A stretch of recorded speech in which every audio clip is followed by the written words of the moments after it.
kita lanjut sedikit lagi ya, Bapak ya. Bismillah, tidak mengurangi nikmatnya untuk break dulu.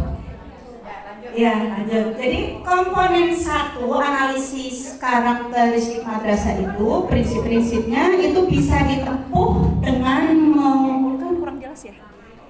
mengumpulkan informasi, kuesioner, bisa wawancara, bisa diskusi kelompok, ya, FGD, observasi, atau rapor pendidikan, atau evaluasi diri madrasah (DDM). Ya.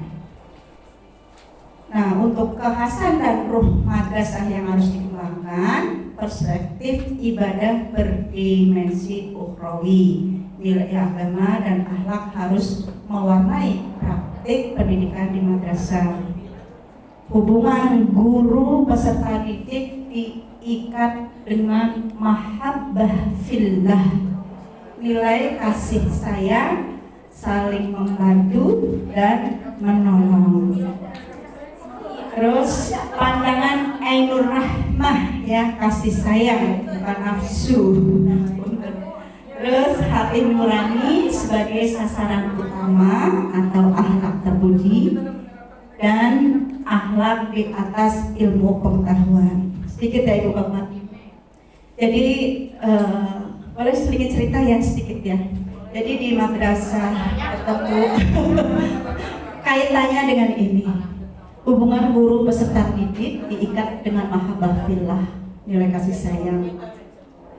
Akhir-akhir ini kami mendapat laporan dari satu madrasah yang memang menangani kasus agak berat. Jadi terkait masalah siswa memang agak rawan ya. Setelah AM kalau ada jeda untuk tidak belajar di sekolah atau libur, siswa pamitnya ke sekolah, ternyata di satu tempat itu pokoknya melakukan hal yang kurang baik.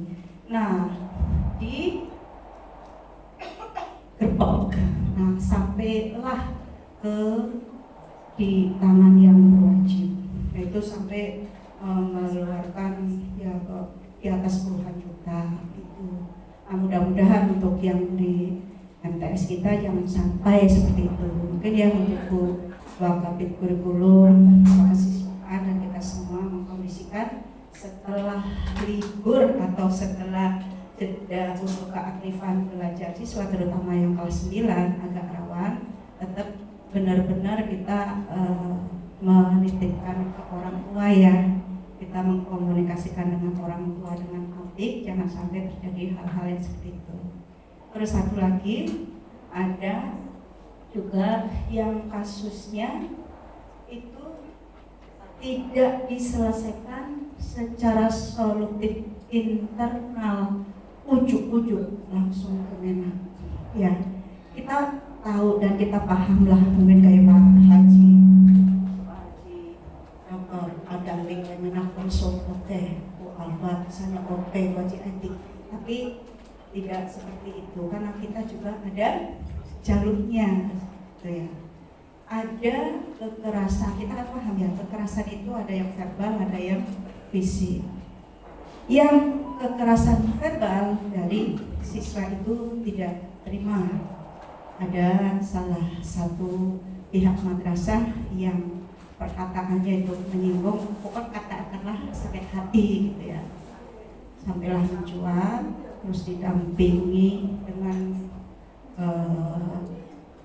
orang tua murid itu punya dekengan sampai ke Menak. Nah, kalau yang seperti itu kan imbasnya kurang baik. Makanya kalau ya kita insya Allah paham ya untuk pihak PK atau kita semualah dalam menangani sekesal-kesalnya kita, atau bagaimana kita di rumah lagi kesel mungkin sama tetangga, mobil makrem-makrem, capek jadi bawa ke sekolah ya enjoy aja, senyum-senyum misalnya. Salah paham dengan pasangan atau anak dan sebagainya dibawa ke sekolah, iya ada syifa ya, ada obat gitu. Itulah. Nah ini ada dua, bahkan ada satu lagi kasus yang agak berat sampai pihak madrasah itu dipanggil di Kemenak karena memang ada dari pihak Komnas HAM Pak Aris Sirait ya, itu langsung turun tangan, memang agak berat masalahnya. Nah kita udah tahu madrasah kita madrasah ternama ya, jangan sampai istilahnya tercoreng dengan masalah-masalah yang seperti itu. Makanya kita insya Allah kita orang baik semua, kita menjaga hubungan guru peserta didik ya, diikat dengan mahabbah fillah. Iya, insya Allah ya ibu bapak ya gitu. Kita bayangin punya anak ya, mendidik sendiri, dititipkan buat teman-teman di madrasah lain juga kan kita percaya. Nah lanjut ya. Untuk sudah sampai ke slide 19 ya, pilihan analisis karakteristik kehasan madrasah. Kayaknya sedikit kemarin sudah ada yang membuat kayaknya lanjut dulu ini. Nah, contoh pengisian analisis SWOT. Nanti intinya begini Bu Bapak, kalau memang ketika kami membagikan untuk draftnya, karena memang di contoh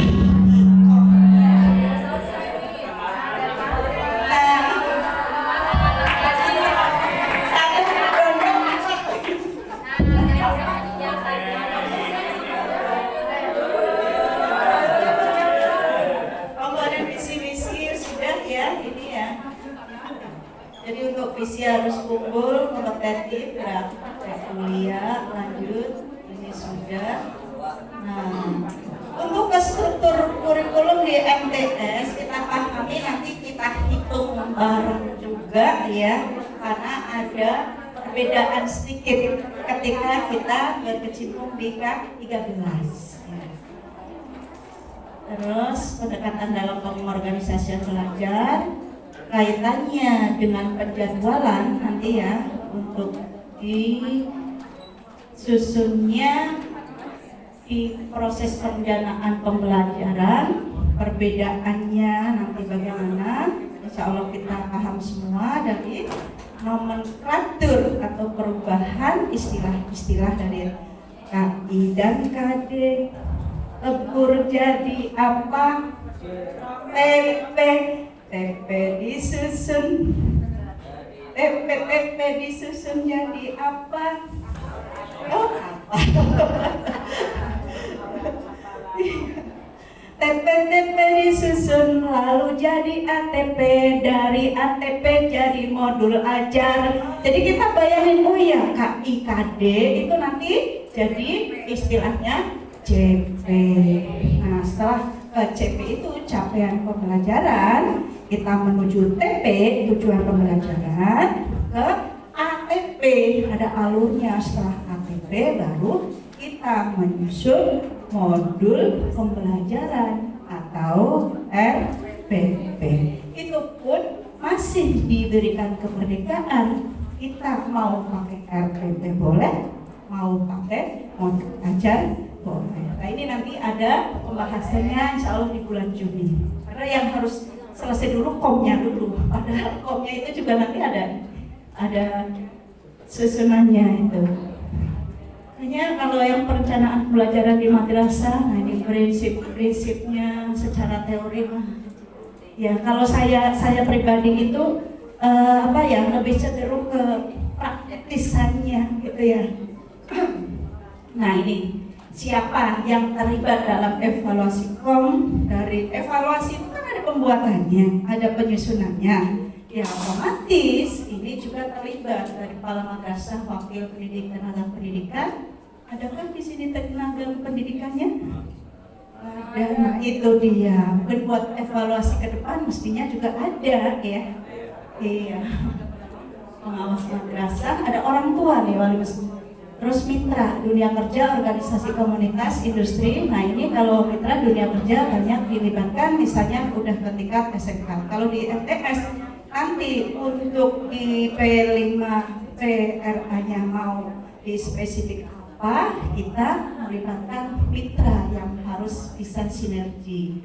Terus pakarnya, ini DLL masih ada pihak lain kalau memang dikaitkan. Kayak walaupun kita sekolah negeri perlu juga yang namanya konsultan pendidikan. siapa tahu nanti Pak Dokter membuka konsultan pendidikan atau mungkin dari lulusan ya alumni atau bekerja sama ya. Nah, pendampingan dan pengembangan ini tentunya nanti ada tindak lanjutnya, evaluasinya. Nah, sistematika komnya seperti halnya dengan ATSP, ya, kurikulum tingkat satuan pendidikan.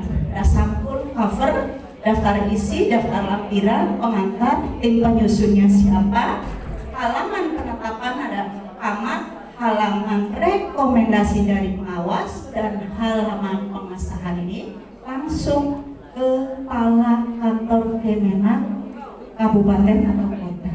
Kalau tahun kemarin AN kasih, insya Allah tahun ini langsung ke kepala kantor Kemenak. Bab 1 terdiri dari pendahuluan, latar belakang, karakteristik madrasah. Bab 2-nya visi misi tujuan. Bab 3 pengorganisasian pembelajaran. Bab 4 perencanaan pembelajaran, dan bab 5 penutup. Lampiran yaitu nanti termasuk SK, termasuk nama-nama untuk jenis-jenis yang diekskulkan. Nah, ini strukturnya dari cover ini sama halnya seperti tadi ya. Udah, terima kasih. Wassalamualaikum warahmatullahi wabarakatuh. Jadi untuk selanjutnya, karena kita udah merdeka, bagaimana menuju ke proyek kita, mau ibu bapak yang menentukan kelompok atau kami langsung ke actionnya, nanti kita berikan outline. Monggo silakan yang mau mewakili sebagai wadah diskusi atau tanya jawab. Terima kasih. Nanti kita serahkan ke pakarnya, ke Pak Haji Sabar. Terima kasih. Ya, ya silakan. Sebelum mulai. Iya.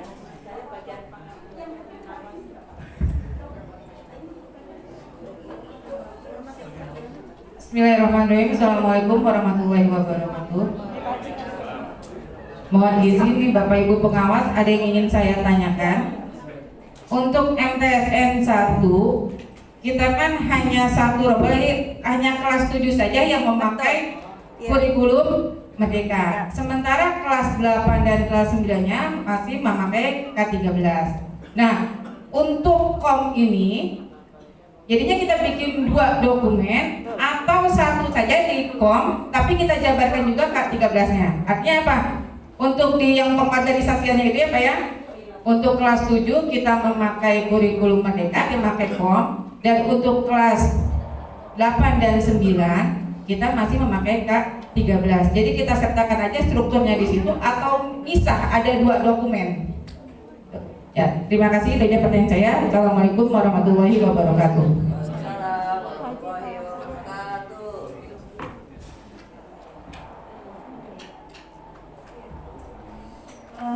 Terima kasih atas pertanyaannya, karena Pak Haji Sabar masih mempertanyakan saya menjawab, dan nanti kesempurnaannya yang disempurna oleh Pak Haji Sabar.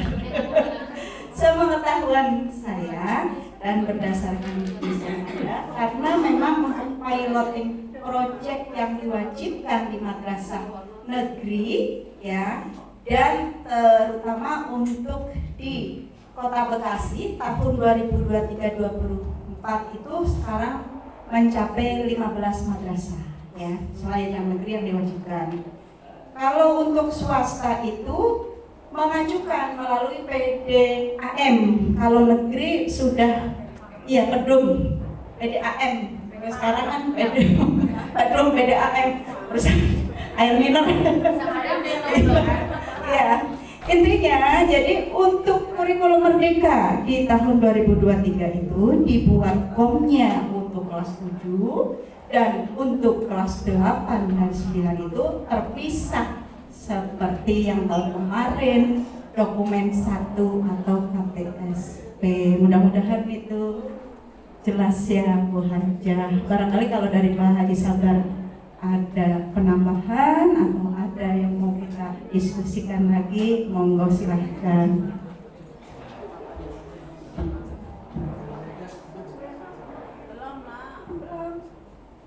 Kalau belum berarti ini berhitung membentuk kelompok itu aja ya, acak aja ya. Iya.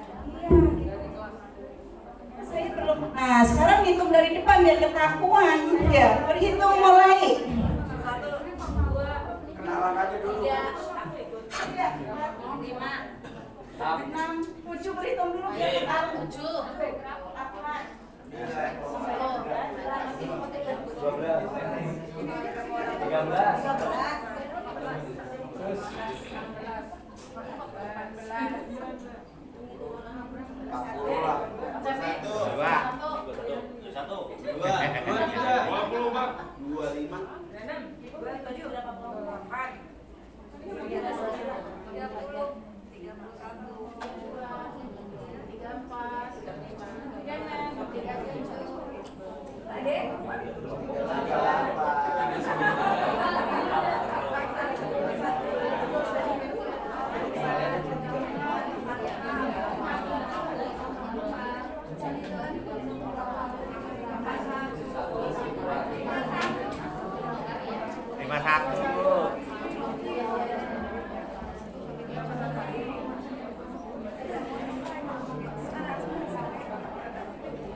Jadi gini aja ya Ibu Bapak, berhitung 1, 2, 3, 4, 5, nanti yang 1 sama 1, 2 sama 2 gitu aja deh. 1 yang aja ikut ya? Ikut. 1, 2, 3, 4, 5. 1, 3, 4, 5. 2, 3, 4, 5. 1, 2, 3, 4, 5. 2, 3, 4.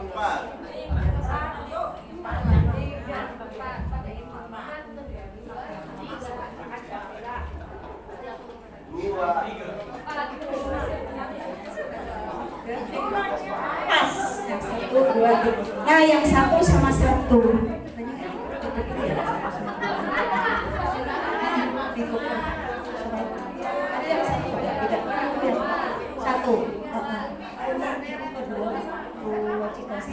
Ya, silakan yang 1 dengan 1 itu sudah otomatis untuk kelompok 1.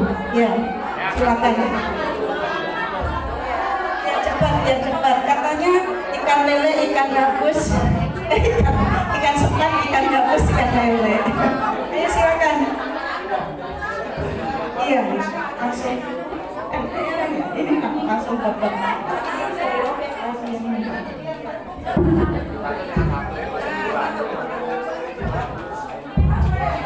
Yang tadi hitungan 1 sampai dengan 5 digabung, 1 dengan 1, 2 dengan 2, 3 dengan 3, 5 dengan 5, dibikin 10 kelompok. 1, yang nomor 1, yang nomor 1 mana? 1 ada di sudut depan kanan.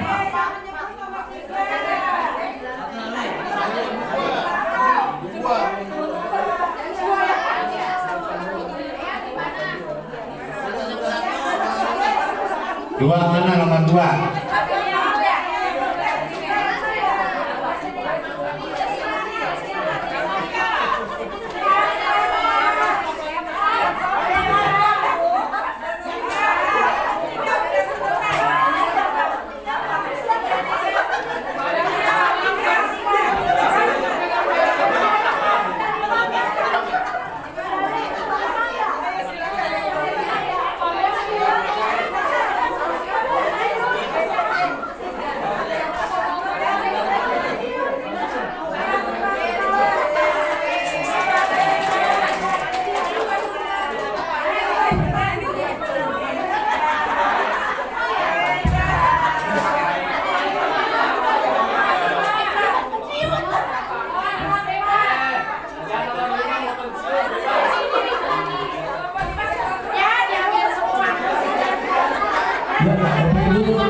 sudah kebagian semua ya.